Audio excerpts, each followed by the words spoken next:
Finally, after 14 years, Strider gets another badass video game. Well, not really, since it's a remake, okay, of the original Strider for the NES. It has more gameplay elements and obviously better graphics. No shit, it's 2014, which qualifies as a reboot. But the concept and the story still is the same, so I guess it's a remake? I'm not sure.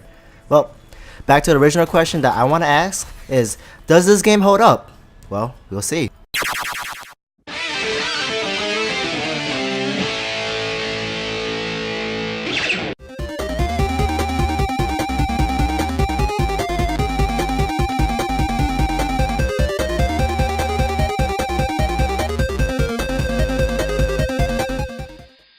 So in Strider, you play as a young Strider, Hiryu, ninja assassin, who is on a mission that caused the death of 11 Striders. Really? 11?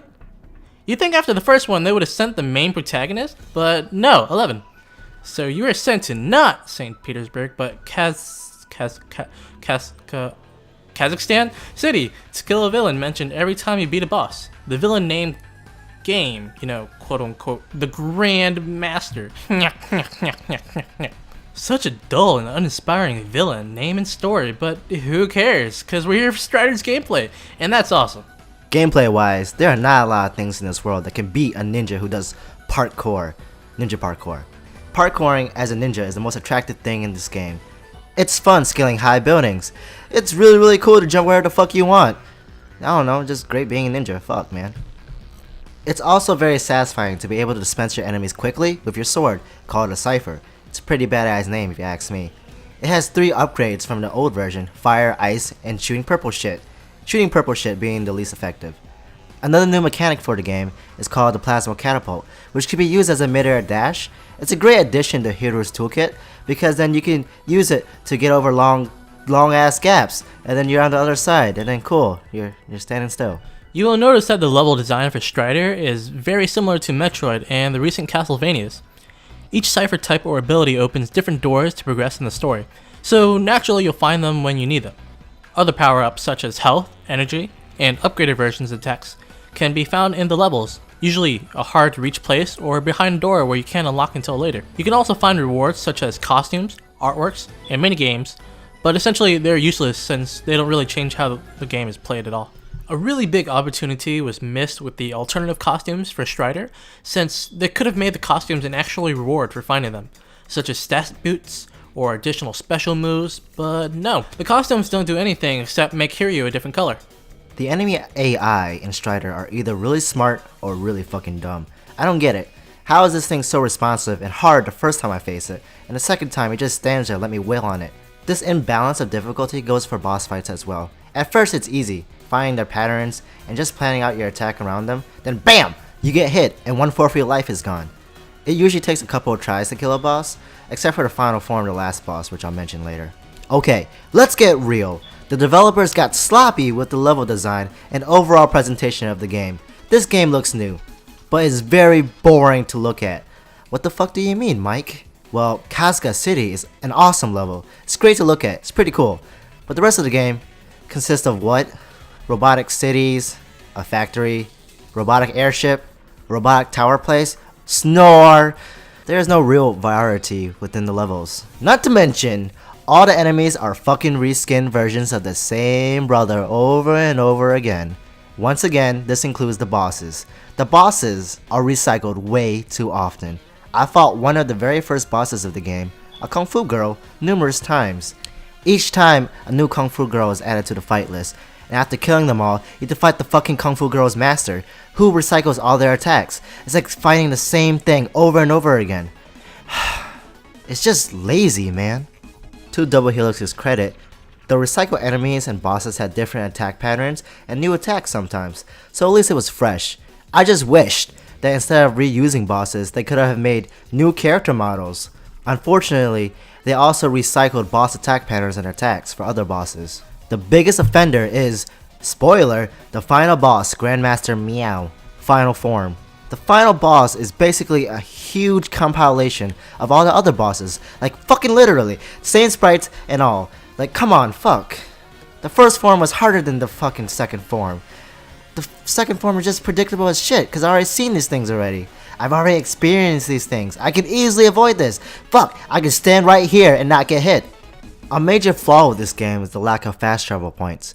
Backtracking is a must if you want to complete this game 100%. And since there's no New Game Plus, why is there no New Game Plus? Backtracking is tedious as shit, especially in this game.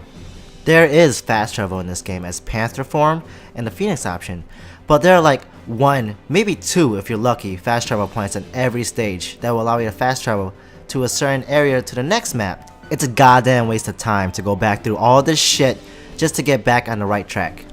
Backtrack.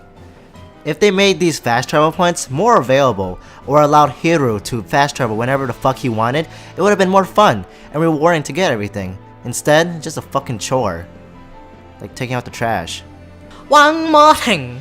Collect everything you want before entering the stage with the final boss, because after entering, you can no longer backtrack and you can't get out of the stage since it autosaves.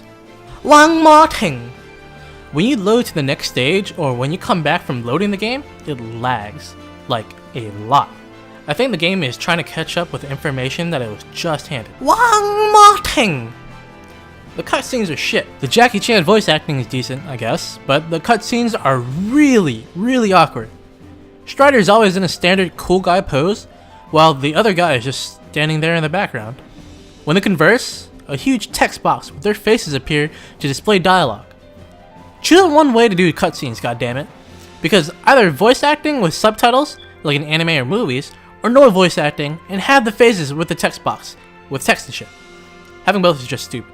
One more thing! The platform is fun, but Hiryu's climbing mechanic is unresponsive and slow. When you need him to climb, he won't, and when you don't want him to, he will. You can only climb faster when you travel upward, but from left to right, it's slow, bro. This will mess you up on a lot of fast-paced platforming, especially when you need to be precise with Hiryu. One more thing.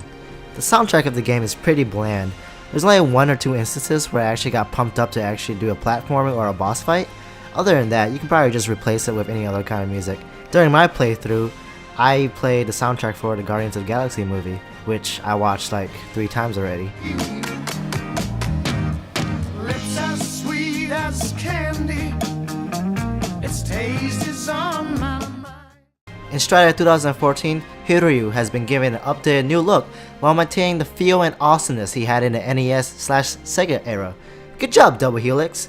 You guys were pinpointing how he should be. And for the most part, it was a goddamn good game. But this game could have been better. A fucking lot better. And I'm pretty sure Double Helix and Capcom realize this, since the price tag for this game is only $14.99. I don't usually go with an actual rating, but I'll start giving them, to have a more accurate representation of what I think about the game's value.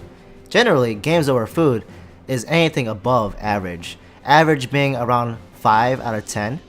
With that being said though, Strider 2014 is a borderline 6 out of 10, slightly above average.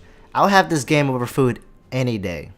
The new graphical update to Hiryu that Strider 2014 brings is a great nod to the franchise, but they could have done so much more with this game, since it took a lot of shortcuts with the recycling and the reskinning of everything.